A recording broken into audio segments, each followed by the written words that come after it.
Lá. Opa! Acho que agora vai, hein? Vamos lá.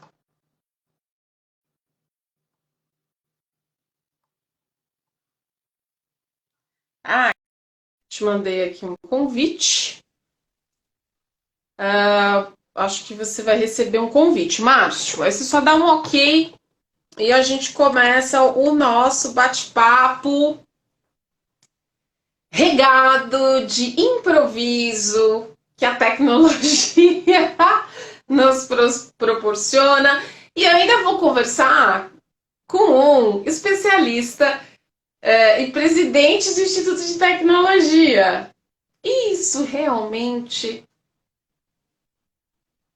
Márcio, você conseguiu? Te mandei o convitinho, você vai ver lá na sua mensagem direta. E aí é só você aceitar. Deixa eu ver aqui. Ah, já te mandei já. Dá uma olhadinha. Enquanto isso, vou avisando aqui a galera. Bom, como eu estava falando, pessoal, já te mandei, Márcio. Já te mandei mesmo. Acho que você deve estar recebendo aí. Como eu estava falando para vocês, hoje a gente vai conversar sobre desinformação. Isso, dá uma checada, tá bom? Como que ela funciona, especificamente nas eleições, mas nós sabemos que desinformação tem em qualquer área.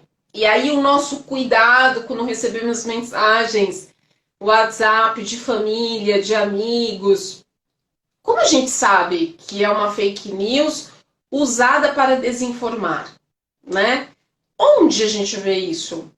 Tem um aplicativo? Tem alguma regrinha? Eu quero saber muito sobre a pesquisa do Márcio, desinformação nas eleições, que ele fez com outras pessoas, bem legal.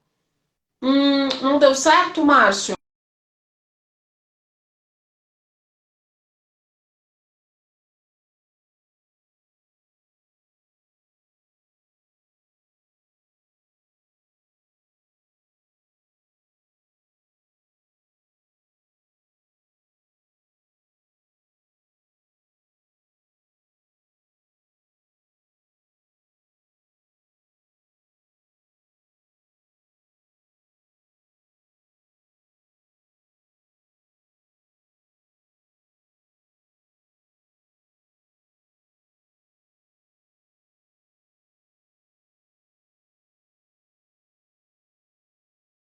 Provavelmente sou eu.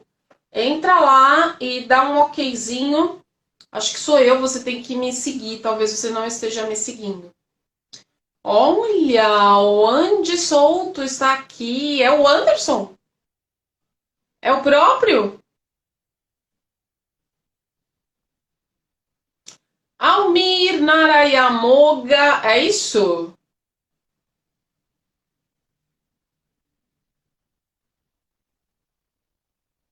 Galera, só just a minute, porque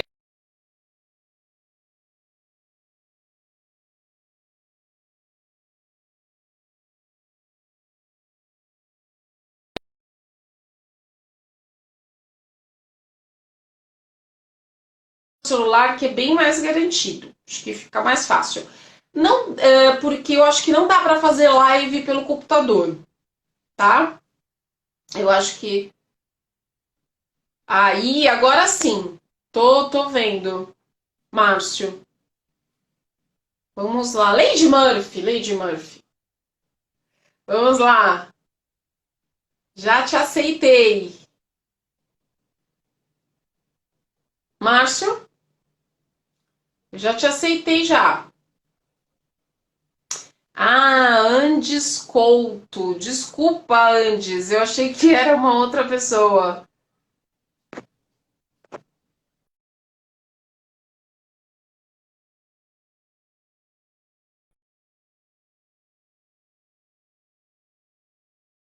Eu já te adicionei, tá? Vamos lá, aqui, ó. Visualizar, entrar com você ao vivo novamente. Tá esquisito hoje. Não sei se é internet, não sei o que que tá rolando aí, mas tá um pouco esquisito. Não tô conseguindo te adicionar, Márcio. Tá bem estranho aqui. Deixa eu clicar aqui. Aceitar. Tem que ir. Vamos lá, internet. Ajuda. Que o assunto é bom, o assunto é ótimo. Aí! Oh, meu Deus! Márcio! Deu certo, certo. Tudo bem, Márcio? Olá, estão me ouvindo? Sim, estamos te ouvindo. Márcio, Eu estou elendi no uma. celular. Você é fundador do Instituto de Tecnologia. A gente ficou preso aqui. É, eu não entendi o que aconteceu porque pelo web zero convite aparecia para mim e nada, nada, nada. Aí eu entrei no app, mandei a solicitação, tive que mandar 2 vezes para conseguir funcionar. Mas agora funcionou, eu tô aqui, tô no celular, Ótimo. então acho que vai dar certo. Vai, agora vai dar super certo. Márcio, super obrigado.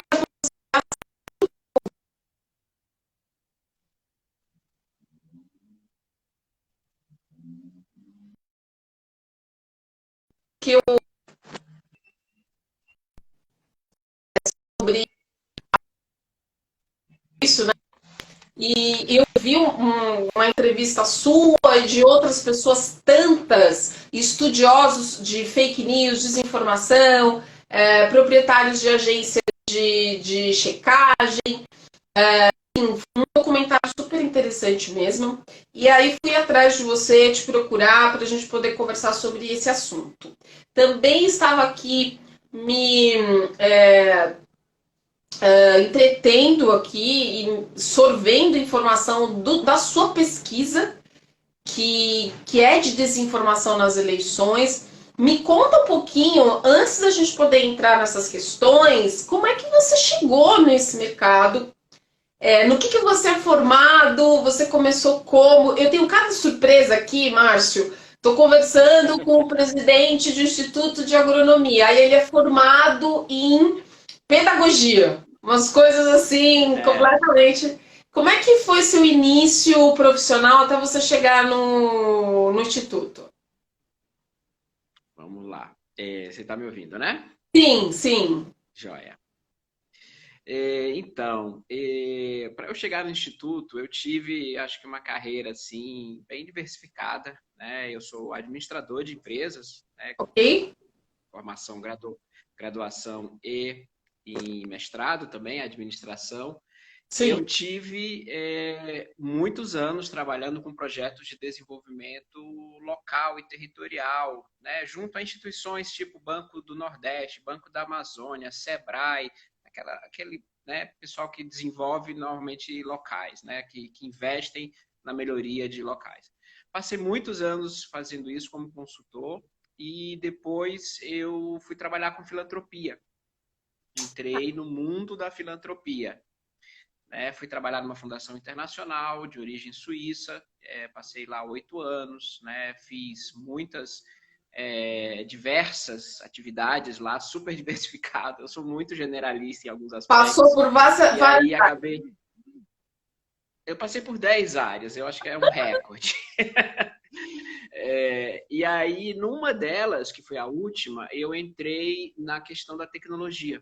Né? Então, dentro dessa fundação, eu ajudei a criar uma área que se chama Tecnologia para Mudança Social, que é basicamente como a tecnologia pode ajudar, né, a criar mais impacto social, projetos, etc. E me Tá. apaixonei muito por essa área de tecnologia, realmente vivi intensamente, né, projetos. E aí, depois que eu me desliguei dessa organização, eu fui trabalhar como consultor também para fundações e, novamente, continuei ligado ao tema da tecnologia. Findo alguns projetos e contratos, 2 colegas meus me convidaram para fundar um instituto. E aí a gente falou, tá, mas a gente vai trabalhar com o quê? Qual é o foco que a gente vai, né, começar esse instituto? E era em 2017 isso. Tinha passado um ano da eleição do Trump, que foi uma eleição muito marcante para essa questão da desinformação, Sim, né? sim. E a gente estava vivendo no Brasil a expectativa do que como seria 2018 e etc, né? Então a gente resolveu trabalhar com a temática de qual o papel, né, dos robôs de internet, né, na desinformação. conseguimos recursos, fomos, né, pesquisar sobre o assunto, saiu essa pesquisa, que acabou sendo mais ampla do que só o tema de robôs na internet, que se falava muito os bots e bots e bots, né? A gente, vamos pesquisar sobre isso. E aí começou. E aí eu não parei mais. É um poço sem fundo, né? Tecnologia é um poço sem fundo. Interminável. Eu imagino, e tenho a sensação de que, como você disse, você pode levar a tecnologia para todas as áreas possíveis da humanidade, né? Da filantropia, Exatamente. você foi, administração e também outras tantas empresas que você trabalhou, até chegar então no instituto. Me diz uma coisa, por que equidade? Quem é que pensou nesse nome? Ninguém pergunta para vocês, o que é equidade? Ninguém pergunta. Vamos lá, foi uma ideia minha e sim, o pessoal pergunta assim. A gente queria um termo que fosse bem amplo, né? Existe já um Instituto de Tecnologia e Sociedade, né? Que é um termo muito legal. Existe um instituto assim, inclusive muito bom, muito grande. Eu admiro muito o trabalho deles, que é o ITS, ou ITS Rio. E a gente queria um termo que fosse legal, né? Então, que termo? Justiça, isso, aquilo, a igualdade, né? E eu não curti a igualdade, porque eu acho que a igualdade podia dar um sentido equivocado em relação ao que a gente quer, né? Porque a equidade, ela é a igualdade de direitos, né? A igualdade de possibilidades, a igualdade de oportunidades, né? Então, para mim, o termo equidade, ele representa o que a gente quer. A gente quer que as pessoas todas tenham a oportunidade de buscarem uma vida melhor, buscarem uma vida mais digna, né? Que tenham o direito a ter, né, esse acesso a uma vida melhor. E é isso, né? Eu acho que a equidade ela é um termo que então, não é muito simples, mas também quando você cria um instituto da nossa natureza, nosso objetivo não era marketing, não era vender, assim, vamos fazer uma coisa de 3 letras. Só, né? Enfim, mas é isso. Entendi. Olha que legal, a Elza acabou de entrar. Elza, muito legal. Como eu gostei de conhecê-la. Elza, a gente ficou de marcar o café, hein? Vamos marcar nosso cafezinho de Prazer, Elza, te rever. profissionais de comunicação, trocando informações. Não desinformação, hein, Elza? A gente vai trocar informações, conteúdo. A Leônia Vasconcelos é sua esposa? Não, é minha mãe. A Eu sua não sei como que ela chegou aqui. Desculpa, dona Leônia, muito prazer. Jean Medina, o Kennedy Wag, Candice Couto, Almir Narayamoga. Enfim, tem uma galera já aqui interessada nesse tipo de conteúdo. E me diz uma coisa, eu estava vendo aqui, você trabalhou muito tempo na área filantrópica e desinformação online, especificamente, Online. né? E Isso. pensamento sistêmico. Como assim? Por que eu tenho que pensar sistematicamente a desinformação online? A desinformação offline seria fofoca? Seria antigamente o que a gente chamava de fofoca, o telefone sem fio, ou sei lá, algo assim? A offline. Isso. É isso aí, vamos lá, eu vou responder essas duas. A desinformação offline é mais no sentido dos meios tradicionais, né? Então, se a gente for Você está pensar no falando passado, do jornal impresso, da revista impressa? do folheto, né, que se distribuíam, né, e também até do boca a boca, como você disse, né. Na nossa pesquisa a gente coloca lá que a desinformação é tão antiga quanto a nossa organização como É muito. sociedade. Sim. Tem histórias, por exemplo, na Grécia Antiga, né, que mercadores espalhavam boatos sobre, por exemplo, uma invasão numa cidade perto, ou então um evento climático muito drástico no local para aumentar artificialmente o preço dos seus produtos. Então, eles espalhavam, né, essa notícia. Isso é uma forma offline de desinformação. E a desinformação online, ela é... Desculpa. Hoje a gente usa... Hoje, eu não, mas eu digo, é muito utilizado esse tipo de informação com especulação, né? Para Exatamente. aumento de ações, queda de ações, por isso Exatamente. alguns lobistas especializados nessa área, né? Jamais vamos conseguir Exatamente. entrevistá-los, mas eles existem e estão aí para baixar É, as ações das empresas ou então aumentar. Sim. totalmente, é isso mesmo. A desinformação, ela não é nova, ela só está sendo reinventada, transformada em outros formatos, ganhando outras dimensões, outras E vocês escalas, iam trabalhar né? com a desinformação online. Isso, exatamente, porque tem a ver com a tecnologia, né? Ou seja, a tecnologia, tanto nas redes sociais como através de outros mecanismos, ela é muito, ela serve como um instrumento, como tecnologia, ela é um instrumento, ela é uma ferramenta, ela é algo que você utiliza para diversos fins, para o bem, para o mal, neutro, enfim. Sim. A tecnologia, ela serve muito à desinformação. Né? Então, a gente usou online para simplificar, poder ser desinformação nos meios digitais, informação usando tecnologia, aí vamos simplificar, online. E aí um pensamento E sobre o sistêmico. pensamento sistêmico, Isso. tá, vamos lá. O pensamento sistêmico foi outra paixão que eu tive, né, em termos de área de conhecimento. Eu sou uma pessoa que estou sempre tentando aprender coisas novas. Claro. Então, quando a gente criou o Instituto, a gente decidiu que iria usar uma metodologia baseada em pensamento sistêmico, né? Que é, resumidamente, né, uma área de conhecimento na qual a gente nunca considera que as coisas elas são lineares. Tipo assim, essa situação é A, a gente faz isso, gera B, e faz isso, gera C. Não. No pensamento sistêmico, tudo é muito interconectado. Então, você faz A que gera B que gera C, só que aí B também foi gerado por outro fator.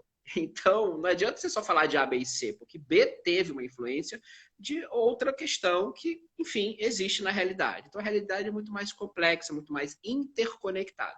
Dito isso, eu resolvi também me aprofundar muito nesse assunto e utilizar o conhecimento de pensamento sistêmico para a pesquisa. Tá. Então, a gente produziu mapas, desenhos, diagramas, com a técnica de pensamento sistêmico para entender a desinformação. Uhum. Então, eu me tornei especialista em pensamento sistêmico, me mantive especialista em desinformação, né? Então, são áreas que se conectam, né? Porque elas são transversais. O pensamento sistêmico pode ser aplicado a qualquer assunto, Tá. né? Ele é uma metodologia, ele é uma técnica de planejamento e solução de problemas, mas ela foi utilizada por nós para a desinformação. Entendi. Bom, falando especificamente da desinformação, você tinha me falado e me mandou seu paper, esse estudo bacana que você fez sobre desinformação nas eleições. Quando começou esse estudo, né? Foi logo que vocês fundaram o Instituto, Sim. enfim, essa foi a necessidade, vamos fundar, você falou, poxa, nós vamos fundar o Instituto de Tecnologia para fazer o quê? Né? Vocês já começaram já com essa questão da desinformação, ou não? Era um Instituto de Tecnologia e ainda não tinha um objetivo muito claro. De fato, quando ele foi fundado, né, ele foi fundado no segundo semestre de 2017, a gente não tinha definido muitos temas, a gente começou a pensar o que fazer, né? Claro que eu tinha um histórico na área de tecnologia e impacto social, pelo que eu comentei antes, ou seja, eu passei Claro. muitos anos trabalhando e apoiando projetos de qual o papel da tecnologia, né, no impacto social. Mas os meus colegas que fundaram juntos, eles começaram, na verdade, um deles começou a trazer a questão dos bots e a importância disso nas eleições. E o mundo ainda estava, né, se recuperando da eleição do Trump. E aí a gente falou, gente, vamos investir nisso, porque isso daqui é uma tendência, vai acontecer. Na verdade, já tinha acontecido, tá? Desde 2014 já existiam, né, muitos estudos que revelavam que no Twitter se utilizava muitos bots, né? Ou seja, são contas automatizadas que disparam informações no Twitter e que às vezes geram até trending. Né? Ou seja, esse conjunto de contas falsas alimentadas apenas por um software que é programado por alguém, obviamente, Sim. ela gerava trending topics em vários assuntos. E aí isso daí desequilibrava as eleições. Então, desde 2014, nossa, tem estudos que mostram que o presidente do México, cara, tinha uma fazenda de bots de 50 mil contra um negócio assim bizarro, uma coisa. Tá. Então, gente, no Brasil, esse negócio aqui vai crescer, vai escalar, vai ter. Então, a gente resolveu estudar isso em eleições também. Só que ao longo do estudo, Camila, a gente viu que o assunto é muito maior do que simplesmente usar o bot, né? Assim, qual é o ecossistema da desinformação, quem participa dele, né? Quem são os produtores, quem são os distribuidores, quem lucra com isso, quem pode regular. Então a gente ampliou muito do assunto de bot para esse, eu diria, esse sistema que é a desinformação online, né? Então foi isso, a gente realmente cresceu e abraçamos esse tema logo no início, ganhamos um grant, né, uma doação de uma fundação, obviamente a gente foi atrás, né, Tá. disso, e ela financiou essa pesquisa, financiou outras coisas, então a gente começou a estudar, conseguimos mais, fomos financiados pelo Fundo Democrático Nacional dos Estados Unidos, né? National Endowment for Democracy, fomos financiados por institutos brasileiros, então passamos vários anos, né, financiados para fazer isso, como uma instituição sem fins lucrativos, né? Como uma ONG que nós somos, uma associação. Tá.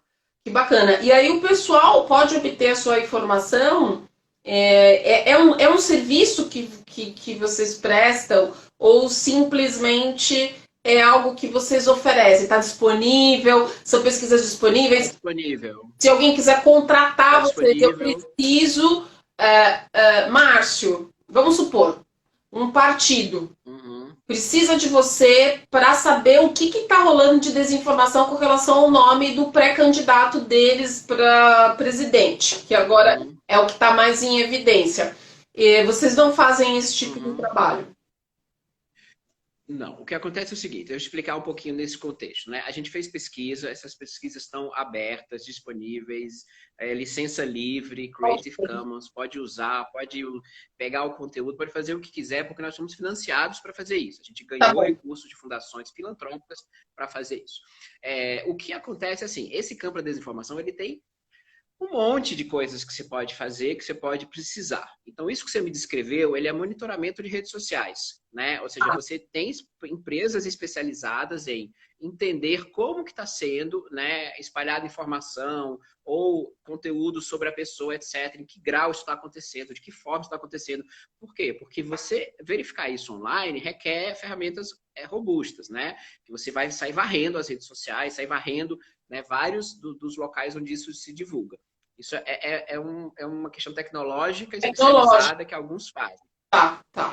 O que eu posso ajudar como especialista, né, como especialista do Instituto, como especialista pessoa física, é entender assim qual é a estratégia que eles querem adotar para combater a desinformação. Eu entendi. Né? Então, alguém diagnostica, alguém ajuda eles a ver em que nível isso está, se é um nível muito grande que vai afetar realmente, e a gente ajuda a combater com estratégias que, inclusive, algumas delas estão na pesquisa. Né? E são estratégias que a gente defende e já fez 1000 palestras sobre isso. Assim, gente, tem como você fazer. É super Ou seja, complexo em alguns aspectos, não mas é um diagnóstico puro e simples, né? Vocês pegam esse montante de informação que vem desse sistemão, né? E aí vocês interpretam, sugerem caminhos, como cortar ali, isso, enfim, isso tipo, exatamente. entendi, entendi. Exatamente. O que é tão difícil Tem quanto? coisas, às vezes, exatamente. Tem coisas, às vezes, por exemplo, que é assim, olha, melhor não responder. Porque, às vezes, quando você começa a responder uma desinformação que não está viral, você simplesmente dá força a uma coisa que nem Ok, teve escala, né? Então, às vezes é isso. Às vezes é assim, gente, se uma informação começar a circular e não responder em 4 horas, você perde controle, o negócio viraliza, você não tem mais o que fazer a não ser mitigar danos, entendeu? Né? A gente tem casos, assim, por exemplo, o caso da Marielle Franco. Quando ela morreu, quando ela foi assassinada, começaram a surgir, mas assim, na noite, de um dia para o outro, começaram a surgir vários boatos de que ela envolvida com traficante, e isso, e aquilo, e bababá, e bababá. E realmente a vida dela era pública o suficiente para que se percebesse que isso era uma mentira. né? Inclusive, muitas pessoas de alto nível, uma desembargadora compartilhou esses conteúdos falsos, inclusive foi advertida pelo Conselho Nacional da Justiça. Sim. E o que aconteceu? Rapidamente, quem trabalha nesse campo, ou meios de comunicação de agências de checagem, rapidamente desmentiram com fundamento isso. Em menos de 2 dias já estava tudo desmentido. Resultado, todo mundo sabe, a não ser que seja uma pessoa que faz parte de uma bolha e queira acreditar nisso por convicção de vários... Enfim, a gente pode entrar nisso depois. Claro. Mas, assim, a maioria da sociedade entendeu que aquilo era falso. Tanto é que a desembargadora foi advertida. Sim, eu lembro. Se não fosse falso, por que ela ia ser advertida? Sim, me lembro. Né? Então, tem várias questões que você tem que fazer, né? Você tem que... Enfim, são estratégias que você tem que montar para saber como lidar com isso, até onde você vai com as plataformas, quando que você entra na justiça, né? Que tipo de conteúdo realmente você tem que determinar. Isso aqui é fundamentado como desinformação. Ou isso aqui é uma opinião, na verdade, não tem o que se fazer contra isso. Enfim, tem muitos elementos aí que vão ser necessários. E me diz uma coisa, você falou uma coisa interessante, né? Porque, assim, é uma linha super tênue, mas independente de ser uma linha tênue, é perigosa, a desinformação, ela é tão perigosa que pode causar consequências danosas para a imagem e até fisicamente para alguém, né? Se alguém enraivecido se alimenta daquela informação, descontrolado, pode acabar tomando uma atitude drástica por causa desse tipo de desinformação. No entanto, você acha que as instituições brasileiras, públicas e privadas, que lidam com informações importantes, seja qual área for, vamos supor, um Supremo Tribunal Eleitoral, por exemplo, que tem que controlar as informações, eu sei que eles têm prestadores de serviço e que eles trabalham com esses prestadores de checking e tal e tudo mais. Esse tipo de sistema é suficientemente integrado para que esses órgãos tenham esse retorno rapidamente? E aí, em vez de ir, como, por exemplo, essa desembargadora fez, emitir uma informação equivocada, já dizer que já foi checado e essa informação é equivocada. Ou nem falar, que foi o que você falou, porque ela passou uma vergonha. O Brasil não está preparado para isso, né? Não, Camila, não mesmo. Eu posso falar de conhecimento, né? Eu tenho uma certa proximidade, não por ter prestado serviços diretamente, mas por conhecer pessoas que estiveram ou estão lá dentro do TSE. Você mencionou esse exemplo, eu conheço muito o TSE. As instituições públicas não estão preparadas para se defenderem de desinformação, e se o trabalho delas tem a ver com assuntos que são campanhas de desinformação, elas também não estão preparadas para fazer um trabalho bom. Vou dar um exemplo da vacina. Né? É isso que eu ia falar. Eu dei um exemplo do Supremo Tribunal Eleitoral, mas o Ministério da Saúde, por exemplo. E eu não vou falar de Covid, tá? Eu vou falar de outras vacinas. Existem movimentos anti-vacina no mundo. Né? Movimentos esses que são alimentados por teorias conspiratórias absolutamente anticientíficas, mas 100% anticientíficas. Tem zero cientificismo nisso. Né? Às vezes eles captam um artigo científico que publicou uma coisa que diz que tem uma dúvida sobre a possibilidade de uma correlação entre vacina e autismo num tipo específico de vacina. Eles pegam aquilo, transformam aquilo assim, vacina gera autismo. Generaliza, sim. Né? E aí generaliza, publica. Lamentavelmente isso, pela forma que as redes sociais se organizam, isso pode até dar dinheiro, alguém fazer uma campanha disso, difundir, daqui a pouco um monte de gente está viralizando o teu vídeo, din-din caindo na sua conta por estar viralizando um vídeo de desinformação. É uma loucura, mas isso é fato.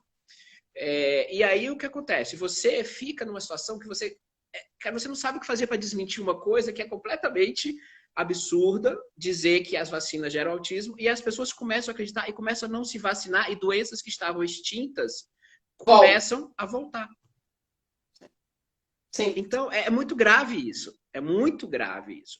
Isso afeta a saúde pública, isso afeta... O exemplo que você deu de gente que pode tomar atitudes drásticas, durante um bom tempo, a Índia estava sofrendo graves problemas com o WhatsApp. Porque na época que o WhatsApp permitia difusão de mensagens para 200 pessoas de uma vez, a gente pegava uma mensagem e olhava, pum, para 200. Pum, para 200. Estava acontecendo na Índia por falta de conhecimento das pessoas mesmo, né? Mortes. Pessoas estavam sendo linchadas por conta de boatos. Então, ou seja, boato de que fulano de tal, já aconteceu no Brasil também, mas fulano de tal, sei lá, estuprou a menina, ou então fez não sei o quê. Gente, assim, o pessoal parava para pensar, ia lá, linchava e matava. O WhatsApp, ele começou a ser tão pressionado que ele foi obrigado a mudar a regra de encaminhamento. Ele baixou de 250 para 20, Sim. de 20 para 5, Sim. e de 5 para 1. Uma mensagem viral só pode ser passada para uma pessoa de cada vez. Porque essa viralidade, né, descontrolada de alguns locais, ela gera danos. Então, isso é um caso real. Ou seja, pessoas morriam porque boatos eram espalhados e o WhatsApp foi obrigado a mudar a sua própria ferramenta. Porque ele foi altamente utilizado na Índia para isso. Então, olha, as redes sociais vou passar horas falando de exemplo. Sim, elas estão sendo bem pressionadas a se posicionarem, né, a criarem regras. Talvez isso deveria entrar nas regras de ética, né, os contratos de ética disponíveis nas redes sociais, porque a gente sabe que a gente não é tudo, né, Márcio? A gente vai ok, aceito, vai, né? Ninguém sabe o que está publicando. Lê a manchete. Lê a manchete. A manchete fala algo que eu acredito, acabou. Se o texto às vezes desmente a manchete, que é um jornalismo sem qualidade, mas você já acreditou na manchete e foi-se embora. Exatamente. Eu fico muito feliz de saber que tem institutos como o de tecnologia e equidade e também que as agências de check-in estão crescendo, né? E isso seria muito interessante se os órgãos públicos e também os órgãos particulares e que prestam serviço para a sociedade tivessem esse tipo de rastreio à disposição de suas atividades. Foi o que você falou, tem muita gente ganhando dinheiro com desinformação. Muita gente ganhando. E tem muita gente sendo utilizada como bode expiatório para veicular desinformação. E essa pessoa está achando que ela está levantando uma bandeira muito legal e não é, entendeu? Tem outras questões envolvidas. Me diz uma coisa, você falou, fake news, desinformação, informação falsa, informação verdadeira. Qual que é a diferença desses conceitos? Se tem, né? Mesmo que seja tênue.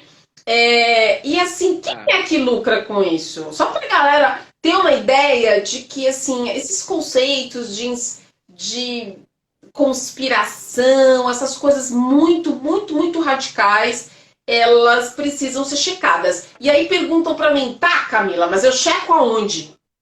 Onde eu checo? Pronto. Né? Você fez umas 4 perguntas agora para mim. Tá, então vamos começar. O que é desinformação, fake news e informação falsa? Tá, vamos lá.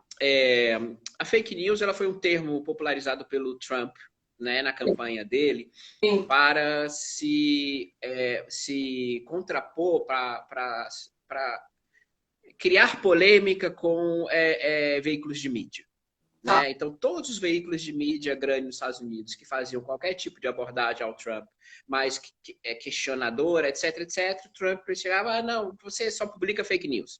Então, o Trump pegou esse termo, popularizou e as pessoas durante muito tempo e até hoje ainda utilizam o termo fake news para esse fenômeno amplo da desinformação, que eu já vou explicar o que é. Fake news é uma notícia... Se é contra mim, é fake news. É fake news, Mas assim, o conceito de fake news, estrito senso, é notícia jornalística falsa. Ok. Tá? Notícia jornalística falsa. Só que para você ter notícia jornalística falsa, você tem um contraponto que não faz sentido. Porque se é jornalístico, não pode ser falso. O jornalista ele tem que investigar, checar, etc. Exato. A gente sabe que tem maus jornalistas, tem níveis de qualidade, etc. mas esse termo não é muito aceito por esse setor jornalístico, etc, etc. A desinformação, ela é um fenômeno amplo. É um fenômeno que envolve todo tipo de, né, esforço para você tirar uma coisa de contexto, para você compartilhar, né, um conteúdo que é meia verdade, meia mentira, né? Às vezes pega de fato, né, um conteúdo 100% falso, isso daí faz parte desse contexto. Ou seja, desinformar significa transmitir, né, em algum grau para terceiros, produzir e transmitir para terceiros, né, conteúdos que não são precisos. Tá? O conteúdo não precisa ser 100% falso para ser desinformação. Se você publica uma informação verdadeira que tem 1 ano de vida, Entendi. você pode estar desinformando. Aquilo é 100% verdadeiro, mas ele foi publicado com 1 ano de atraso. Aí você não informa que aquilo é uma informação de 1 ano atrás, acabou, se você está desinformando. Ok. Porque a pessoa que lê acha que é de agora e ela forma uma opinião com base naquilo como sendo vigente. Então, tem muita nuance a desinformação. Ela pega várias estratégias, né, e não só a notícia jornalística. E a informação falsa, ela é A a desinformação, desinformação. ela tem uma estratégia de maldade. Ela tem ela Tem tem uma uma intencionalidade. intencionalidade, entendi. Tá, Uma tá. intencionalidade para gerar na pessoa que vai consumir aquele conteúdo algo que ela quer. Não importa se aquilo é verdadeiro, falso, meio falso, mais ou menos, fora de contexto. O que ela quer é que a pessoa tenha uma adesão àquele seu. E assim, ela não tem nenhum compromisso em ser verdadeiro ou não, mas ela tem a intenção de desinformar, de fazer com que aquilo que chegue à pessoa não seja necessariamente algo legítimo, mas aquilo que ele quer. A informação falsa é aquela informação que é comprovadamente, facilmente, você descreve e fala assim, gente, a eleição teve 100 milhões de abstenções. Não teve. Aqui no site do TSE foram 80. Então, isso é uma informação falsa. Ou seja, você facilmente comprova com base em algum dado, né, verificável. Então, é isso. Informação falsa é uma coisa que não tem conversa. A gente vai na fonte verificável e diz, é isso. Né? Então, é muita nuance. Né? Às vezes a informação não é 100% falsa. Né? Enfim, mas é isso. Qual é a próxima? As próximas Tu tinha questões aí? falado, bom, ok, mas assim, como eu detecto isso, né? Boa, Onde, boa. onde eu vou buscar isso? Porque eu vejo pessoas falando, mas eu confio em quem? Eu vou confiar Claro. no governo? Vou confiar numa agência que eu não conheço? Você falou, Isso. informações com dados verificados. Tá, mas e se esses dados verificados foram manipulados? Entende? As pessoas Sim. estão achando que os próprios Aham. dados já são errados, né? É, como eu Vamos lá. checo isso? Como é que eu sei que eu recebi uma mensagem da família? Gente, essa informação aqui é errada. Onde você viu, Camila? Aham. Entendeu? Exatamente. Ó, Camila, você fez uma pergunta e você depois fez um salto numa coisa mais complexa. Então, eu vou tentar responder a primeira que está mais simples. Não, você deu um pirueta carpado, um salto carpado que foi grande, né? Então, vamos lá. Ah, A checagem inicial, Camila, ela é muito simples.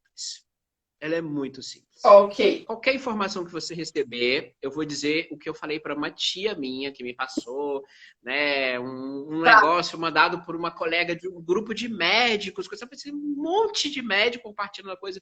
Assim, eu peguei literalmente a frase principal do conteúdo que a minha tia falou Título lá. e coloquei no Google. Tá, Título, você lê aquelas primeiras frases e vê o que é o mais importante, copia e cola aquilo no Google. ok. Via de regra, aquilo já vai ter nos primeiros 3 a 5 resultados informações que vão te deixar relativamente seguro de que se aquilo é verdade ou não. Né? Porque realmente a indexação de informação na internet é cada vez melhor. Então, uma informação que está circulando em muitos lugares, coisa e tal, ou alguém já checou e você já vê uma checagem nos primeiros resultados, ou você não encontra nada, absolutamente nada sobre aquilo. Sim. Assim, você vê e não tem nada disso nos primeiros resultados, né? Mesmo que você tenha copiado literalmente uma coisa, Então você sabe, gente, se você foi no principal indexador de informação do mundo, porque ainda é o Google, né? E rapidamente aquela frase principal não saiu uma comprovação, ou não deu uma pista de que aquilo lá está sendo verdade. Você pode clicar no primeiro link, já vai ver alguém falando sobre aquilo de forma mais qualificada.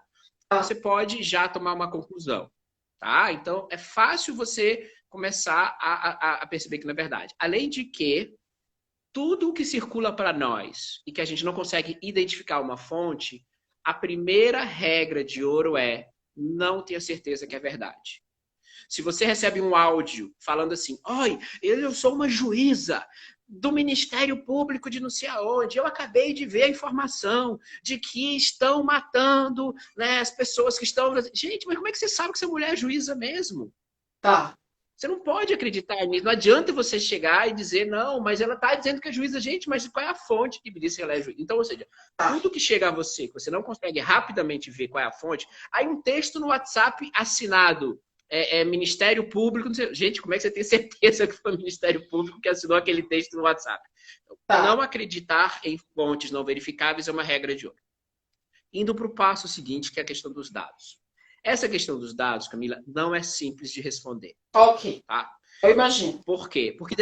Porque depende do dado. Depende do dado. Se você está falando, por exemplo, de, vamos lá, vacinação, se você está falando de resultado de eleição, se você está falando de, sei lá, um fato que aconteceu. Um censo, por exemplo. Um censo, né? Ou então você viu, morreram tantas pessoas na inundação tal. Aí tem gente que diz, morreram 5.000. Okay. Aí você, cara, quem disse? Aí você vai ver, ninguém disse que morreu 5.000. Você vai ver, não, esse dado está incorreto. Quantos morreram? Não sei. Realmente alguém já tem esse dado? Alguém já tem a condição de saber de fato quantas vítimas foram para você formar uma opinião se houve uma negligência brutal nessa situação ou não houve? Ou seja, as pessoas já formam a sua opinião de cara. E no mundo de hoje, lamentavelmente, a gente precisa ser um pouco mais duvidoso, um pouco mais cabreiro, ficar formando opinião sobre as coisas, do que já acreditar. Então, eu, Márcio, muitas vezes pego coisas, vou correr atrás e falo, gente, eu não tenho como formar opinião ainda. Eu realmente não tenho. E olha que eu sou bom de pesquisa. E muitas vezes eu falo, eu não tenho como formar uma opinião sobre isso, porque eu não sei qual é a informação correta. Sim. Gente, é um salto mental que vai contra os nossos vieses cognitivos, brutal, mas precisa ser assim. Porque todo mundo acha que sabe das coisas. Todo mundo acha, não, porque eu acho que é isso. Não, gente, a gente tem uma coisa chamada realismo ingênuo. Tudo que a gente acha que é daquela forma, a gente acredita que é a verdade. Se alguém vem e fala, não, mas não é assim, é outra coisa. Aí você dá, você tá errado, eu sei. A gente é assim, esse é um viés nosso. Então, as pessoas saírem desse próprio viés de dizer que eu sei de como as coisas são, não é fácil, Camila. É um salto. E é um salto que o mundo precisa. Porque a gente tem muitas razões hoje para crer que, da forma que nós estamos, nós vamos formar uma sociedade de bolhas, de guetos, de silos, onde as pessoas estão separadas nas suas convicções que não conecta com a realidade. Então... Enfim, deixa eu esperar a próxima pergunta, senão aqui... Não, mas você tem razão, é que eu fiquei aqui só fazendo os ticos e os tecos aqui conexões funcionarem, porque eu sou jornalista e eu... Não é fácil ter dados às vezes. Então, é muito ruim quando você... Às vezes, como eu trabalho com reputação, às vezes eu recebo pedidos de empresas que eu nunca ouvi falar. E aí vou atrás dessa informação. Não consigo achar essa empresa. E aí eu desisto do trabalho, entendeu? Olha, se ela não está na internet é porque ela não existe. Porque algum problema, o registro do CNPJ está na internet. Eu já cansei de procurar coisa assim. A única coisa que eu achava daquilo, era o registro do CNPJ em algum banco de dados. Então isso já é mal. Não, exatamente. Então, assim, tudo bem, pode ser que a pessoa nunca tenha usado o CNPJ, mas eu não quero ser a primeira. Exatamente. Tudo bem. Exatamente. Então, assim, mas você tem razão, a gente tem que sair um pouquinho dessa bolha para falar, bom, ok, eu adoraria acreditar nisso. No entanto, eu tô vendo informações aqui, tem 10 pessoas falando a mesma coisa e tem duas falando coisas completamente diferentes. Então, é mais provável que essas 10 estejam mais corretas. Né? Não estou falando que é o correto, mas é uma tendência de que isso seja mais certo. Sim. Essas duas podem estar certas? Podem. Podem ser que elas Podem, estejam certas.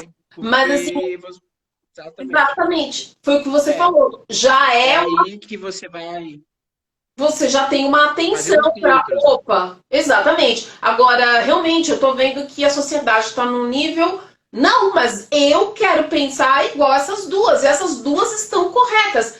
Então você não tem o que fazer, porque É, você pode ter você tecnologias absurdas, inteligência artificial, metaverso, a pessoa nunca vai acreditar.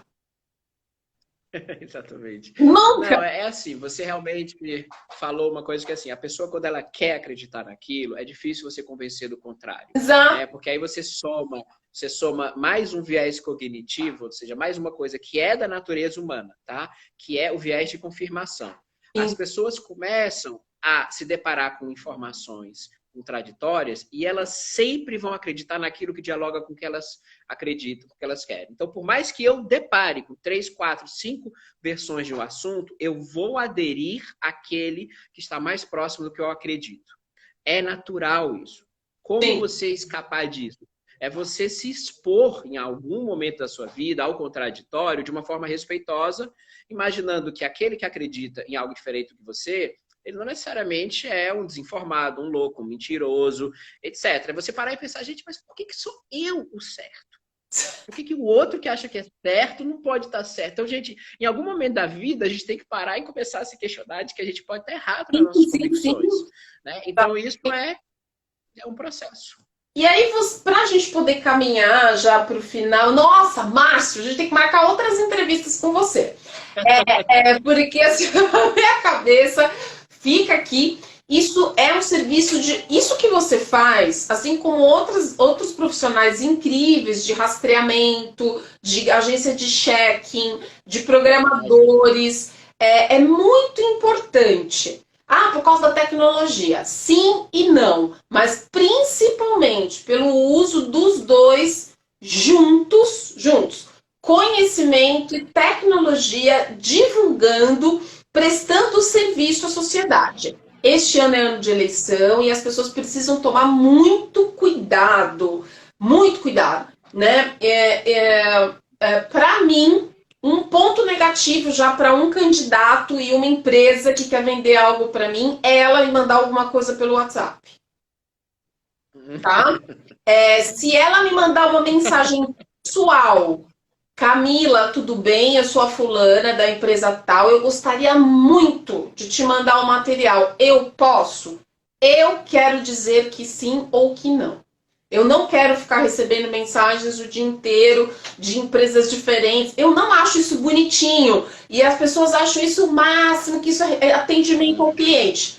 Eu não acho isso bonito, tá? Eu acho isso invasivo. Agora, assim, tem uma questão super importante. Esses dados que você deu, coloque no Google, cheque se aparece tudo, quais são as informações que aparecem, quantas batem, né? Quem são as pessoas que falam, enfim, várias Isso, coisas. exatamente. Ainda assim, tem vários vieses, né, Márcio? Quem Sim, fala sim. inimigo do fulano, então você tem que tomar cuidado. Exatamente. Não, você está certíssima. Essa questão, Camila, ela tem que você filtrar com cuidado. Porque, assim, quando eu falo vá no Google, eu não digo assim, abrace as primeiras coisas e depois fala, não. Porque, de fato, pode existir, de fato, assim, nas primeiras coisas, alguém reforçando aquela desinformação, reforçando coisa e tal. O que eu recomendo para as pessoas um Gentileza. grau de dúvida inicial, né? Fala assim, olha, minha tia quando me procura e fala assim, eu falo, tia, vou checar. Eu não falo para ela imediatamente assim, tia, tá errado. Eu falo assim, não, eu vou checar. Então, ou seja, eu admito que por mais que a informação pareça esdrúxula, estapafúrdia, eu, Márcio, vou checar, né? Então, checa. E ao checar, você vai se deparar com isso que você disse. qual o veículo que está falando? Esse veículo, ele é um veículo conhecido? Esse é um veículo com uma credibilidade já ex-ante? Esse veículo tem viés? Ah, eu não sei. Então, continua duvidando. Se você não sabe se esse veículo tem viés, porque você não sabe se esse veículo tem viés, você ainda tem que ter um grau de dúvida. Aí você começa a ir, aos poucos, refinando a sua opinião. Em algum momento, talvez futuro, você vai conseguir uma opinião um pouco mais fundamentada. O que quer dizer, a gente não precisa formar uma opinião imediatamente sobre o assunto. Você Claro que pode não. ter aquele assunto circulando e ficar ainda com aquela informação como uma dúvida. Gente, ok, tá ok, chequei isso, não estou certo ainda. Em algum momento eu quero checar mais ou não, em algum momento eu vou me deparar com algo assim, mas não forme sua opinião ainda sobre aquilo. Não determine como você pensa sobre aquele assunto já com aquela informação que foi feita, porque isso é exatamente o que Desinforma quer. A sua adesão imediata, Sim, incondicional é, àquilo, sem pensar, sem raciocinar. Então, ou seja, ter dúvida não é um demérito. Né? Você não saber se aquilo é certo ou errado por um tempo não é um demérito, é simplesmente o reconhecimento da complexidade do mundo. Então, né, vamos eu vejo as informações da guerra na Ucrânia, eu fico cheio de dúvida. Eu fico sim. cheio de dúvida. Gente, o que o pessoal da Ucrânia está fazendo, né, também de errado lá? Porque eu já escutei um monte de coisa errada, assim, bizarra, do governo da Ucrânia fazendo, não sei o quê, não sei o quê. Aí o da Rússia é tudo assim, não fui eu, não, isso é manipulação, isso é 100% do que acontece lá, ele não tem nada a ver com isso, isso aí é o governo da Ucrânia que está matando os próprios civis, mas o governo da Ucrânia também tem milícia, também tem coisa. Então, como é? Quem está certo? Eu não sei, eu preciso olhar. É óbvio que no caso da Rússia a gente sabe por uma certa quantidade de informação de que eles sim estão fazendo muitas coisas Uhum. erradas. Mas será que o pessoal, né, o governo da Ucrânia também não tem aí umas coisinhas recrimináveis, né? Eu formo minha opinião, continuo achando a guerra errada, mas eu não fico achando que um lado é demônio, outro lado é santo, não tem Demônios. nada no meio, não Hum. tem uma zona cinza aí no meio. Gente, o problema do mundo hoje é a binaridade. O pessoal acha que é o A ou B, o preto ou branco, né? Não é, gente. As coisas têm nuances, têm dimensões. Então a gente tem que estar encarando de fato o máximo possível que a gente conseguir a realidade como ela é, o que significa que a gente vai ver sempre nuances. Agora as pessoas abraçam a binaridade, né? Ou seja, é isso ou né? O E é mundo é assim. engraçado porque a tecnologia caminha para um mundo extremamente multiplanos, né? A gente já está falando de metaverso e tal. E a gente já saiu da binaridade há muito tempo, só que a sociedade ainda continua lá. E eu queria muito marcar um dia com você para a gente poder conversar sobre uma coisa muito importante que se chama educação. E você que Sim. passou pela área de ONGs e tal e tudo mais, tenho certeza que você se debateu com este tema. Será que Sim. se nós tivéssemos como foco do nosso país o investimento em educação, É. nós seríamos tão fortemente levados por desinformação? Será? Será que teríamos tanto esse Será, pensamento Silvio? simplista, que é o dúbio, né? Porque é um pensamento Isso. simplista. Exato. Pensamento crítico, sabe, Camila, é o que a gente precisa na educação. Os estudantes, eles têm que ter menos conteúdos enciclopédicos e mais conteúdos funcionais para a vida. Aprenderem a pensar criticamente, aprender sobre lógica, aprenderem sobre pesquisa, né? São as funções do futuro, não tem jeito. Ou seja, a gente tem que fazer a nossa educação incorporar várias habilidades e competências que nos ajudam a sobreviver nesse mundo complexo. E uma delas é o pensamento crítico, né? Ou seja, você tem que ter uma criticidade com as coisas. Por isso você não pode abraçar uma coisa cegamente, dizer, é isso, me abraço com aquilo, é meu, eu não posso largar. Gente, às vezes tem que largar. Às Sim, vezes tem que sim. sair dessa crença que você tem e ir para uma exploração de possibilidades. E isso daí vai te trazer dúvidas, sofrimentos, angústias, mas o mundo é assim, o mundo tem coisas a serem exploradas que às vezes vão fugir da minha crença. Sem dúvida. Esse pensamento sistêmico é interessante, né, para a educação. Também. Não é muito fácil É de muito. Eu ensinar esqueci de falar.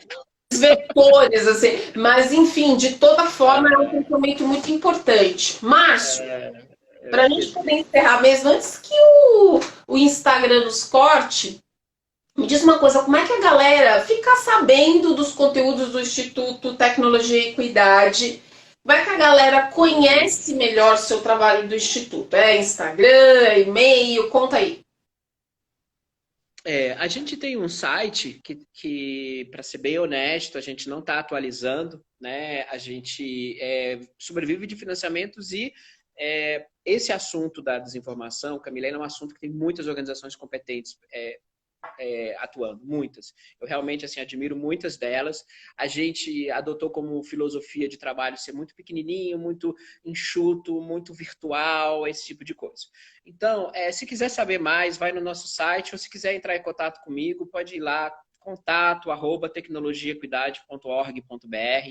É bem fácil, contato@tecnologiaequidade.org.br. Me escreve, eu vou responder.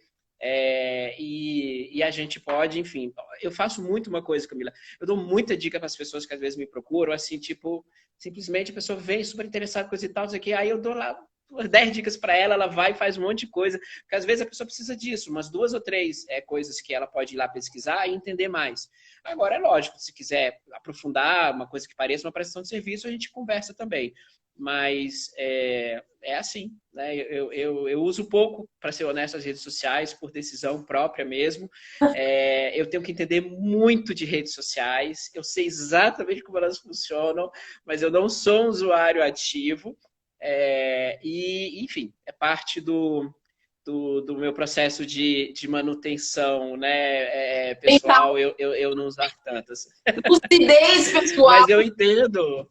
Eu entendo quem usa e precisa usar e vive isso assim, eu entendo e, cara, tá tudo certo, tá tudo bem, né? Eu realmente, assim, sou um especialista nesse assunto, mas eu não sou um usuário ativo das redes. Entendi, entendi. Márcio, quero te agradecer muitíssimo. Você não tem ideia do serviço que você prestou hoje. Galera, eu vou divulgar essa conversa minha com o Márcio em todas as minhas redes sociais. Então, vai ficar no LinkedIn, no meu Facebook, aqui no IGTV, no Instagram. Vou mandar para o Márcio, aí a Elza pode fazer o que ela achar mais interessante, o Márcio também. Elza, super parceira. Mais importante, se você chegou na metade, perdeu, veja tudo. Veja tudo. E isso você pode compartilhar. Isso não é desinformação. Isso sim. Não, isso sim. Márcio, Obrigado, obrigada. Camila, pelo convite. Foi um prazer. Prazer foi todo meu. Prazer foi todo mundo. Galera, obrigada, viu? Infelizmente não deu para falar o nome de todo mundo, mas eu não quero que o Instagram corte a gente. Então, beijos. Até o próximo Café em Casa. Tchau, Márcio. Boa Páscoa. Tchau. Obrigado. Tchau.